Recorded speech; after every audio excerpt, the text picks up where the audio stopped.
$. Ang tawag mo dito?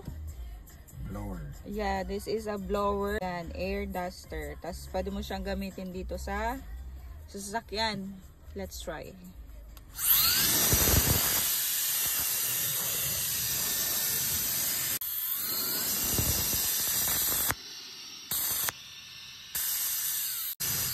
Electronics, sa mga computer. Yeah, pwede rin yan. Basta may dust. Ay, charge pala yan. Oh. So, pag low bat, red yan. Full Oh.